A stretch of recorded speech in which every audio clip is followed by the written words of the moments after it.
Hello student, आप सभी लोग का एमडी टेक्निकल क्लास में बहुत बहुत स्वागत है। स्टूडेंट, ये जो वीडियो है मैं खास तौर से उन बच्चों के लिए बना रहा हूं जिन्होंने दिन रात एक करके आरआरबी जेई के लिए तैयारी किया, बहुत मेहनत भी किया। हो सकता है किन्हीं भी कारणों से उनका सीबीटी 1 ना क्लियर हुआ हो, या हो सकता है कि सीबीटी 2 में वो क्वालिफाई ना कर पाए हों। तो पहले जो बच्चे सिलेक्टेड हो चुके हैं उनको मेरी तरफ से बहुत बहुत भाई उनको बधाई हो। पर वो स्टूडेंट जिनका किन्हीं भी कारणों से सिलेक्शन नहीं हो पाया, आप सभी बच्चों बेटा एक चीज ध्यान रखो। देखिए, आपने अगर तैयारी पूरे जान लगा के की होगी तो इसका मतलब है कि आपने बहुत मेहनत किया होगा। और एक चीज याद रखिएगा, कभी भी की गई मेहनत बर्बाद नहीं होती है ना। ये चीज ध्यान रखिएगा। आपने तैयारी में बहुत से नॉलेज लिए होंगे, बहुत से आपने कॉन्सेप्ट अपने क्लियर किए होंगे। तो क्या एक पेपर नहीं क्वालिफाइड हुआ तो क्या कहते हैं आपके वो सारे नॉलेज खत्म हो गए, सारे कॉन्सेप्ट किसी ने छीन लिए? नहीं ना। अगर आप अपने शांत से दिमाग पे जोर डालिए तो अभी भी आपको अच्छा खासा आपके दिमाग में नॉलेज है, आपको अच्छा खासा कॉन्सेप्ट आपका क्लियर है। तो क्यों ना यार इस चीज का फायदा उठाया जाए। क्योंकि आप ध्यान रखिएगा, ऐसा भी नहीं कि आप बहुत एजेड होने जा रहे हैं और बहुत फ्रस्ट्रेट हैं। बहुत से ऐसे बच्चे हैं जो एक ही दो बार एग्जाम देते हैं और बहुत परेशान हो जाते हैं। ठीक है ना। तो देखो, एक चीज ध्यान रखना बेटा, आपके पास बहुत मौके हैं, है ना। सेंट्रल की कई जेई के एग्जाम होते हैं, और अगर हम देखें तो डिफरेंट डिफरेंट स्टेट जे एग्जाम होते रहते हैं। ऐसे पीएसयू के भी बहुत से फॉर्म आते रहते हैं।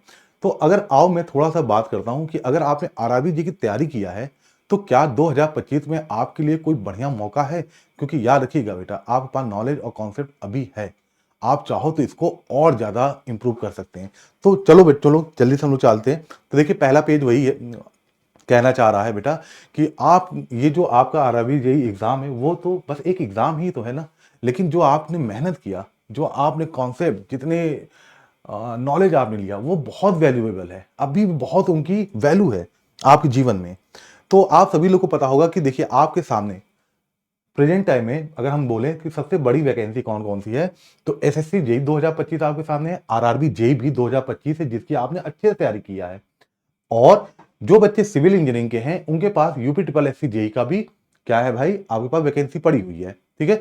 इसका मतलब अगर आप ये आरआरबी जेई के तैयारी में अपने को दिन रात एक किए हैं तो इसका मतलब बेटा आइए देखते हैं कि क्या उससे आपको एसएससी या यूपी ट्रिपल एससी जेई में, जो स्टूडेंट खासकर सिविल के हैं, यूपी ट्रिपल एससी जेई के लिए क्या फायदा मिल देगा। तो जल्दी से देखते हैं बेटा आप लोग। देखिए, हालांकि ये मैंने एग्जाम पैटर्न लाया है, पर इस एग्जाम पैटर्न से मैं एक चीज आपको क्या समझाना चाहता हूं। जैसे देखिए, आपने जब आरआरबी जेई की तैयारी की होगी तो आपने, मैं थोड़ा सा मैथमेटिक्स को अलग कर दूं, तो आपने रीजनिंग बढ़िया से पढ़ा होगा, आपने जीके अच्छे से, जनरल साइंस अच्छे से पढ़ी होगी। ठीक है ना। फिर अगर हम सीबीटी 2 की बात करें तो फिर से वही आ गया, जीए और साइंस।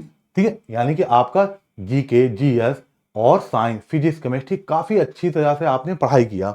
अब बात सुनिएगा, और आपने अपने क्या कहते हैं टेक्निकल को भी स्ट्रॉन्ग किया होगा। तो अगर आप आरआरबी जेई के एग्जाम से होके गुजर चुके हैं और मानते हैं सिलेक्शन नहीं हुआ किन्हीं कारणों से, तो क्या अगर इतने ज्ञान है आपका, इतनी नॉलेज है इन सब्जेक्ट की, तो क्या आप इसको देखिए, 2025 में ये भी एग्जाम होना है और 2025 में आपका आरआरबी भी होना है। यानी कि जो आपके पास नॉलेज है वो तो आपके अब आरआरबी जी 2025 में आपका साथ देगा, और वही नॉलेज आपके एसएससी जेई 2025 में साथ देगा। क्यों? जरा देखिए, क्या रीजनिंग यहाँ नहीं है, क्या जीएस यहाँ नहीं है, देखिए जरा, क्या यहाँ क्या कहते हैं, अच्छा आप तो यहाँ पर टेक्निकल के सब्जेक्ट आ गए, तो टेक्निकल चूंकि आपने यहाँ तैयारी की है तो आप किसी भी ब्रांच पे हो, चाहे इलेक्ट्रिकल के हो, मैकेनिकल के हो, सिविल के हो, देखिए यहाँ पर टेक्निकल में भी आपका है ना। तो ये हो गया सीबीटी 1। अब जरा देखते हैं कि एसएससी जेई का सीबीटी 2 क्या है भाई।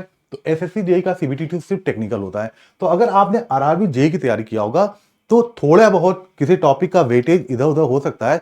अदरवाइज बच्चा जब जेई की तैयारी करता है तो सारे सब्जेक्ट को पढ़ता है। तो ऐसा नहीं कह सकते कि आपने टेक्निकल में कोई ऐसी चीज नहीं पढ़ी है जो कि एसएससी जेई में आता है ना। तो एक चीज ध्यान रखिएगा कि कहने का मतलब मेरा यह है कि आपका नॉन टेक्निकल भी आपने पढ़ रखा है, आपने टेक्निकल भी पढ़ रखा है। अब जरूरत है आपको फिर से एक बार मेहनत पे लगने की, क्योंकि 2025 आरआरबी जेई भी आपका इंतजार कर रहा, और 2025 एसएससी जेई भी आपका वेट कर रहा है। अब जो बच्चे सिविल इंजीनियरिंग के हैं उनके लिए एक और अच्छी चीज है कि यूपी ट्रिपल एससी जेई में भी उनके पास ठीक ठाक वैकेंसी है।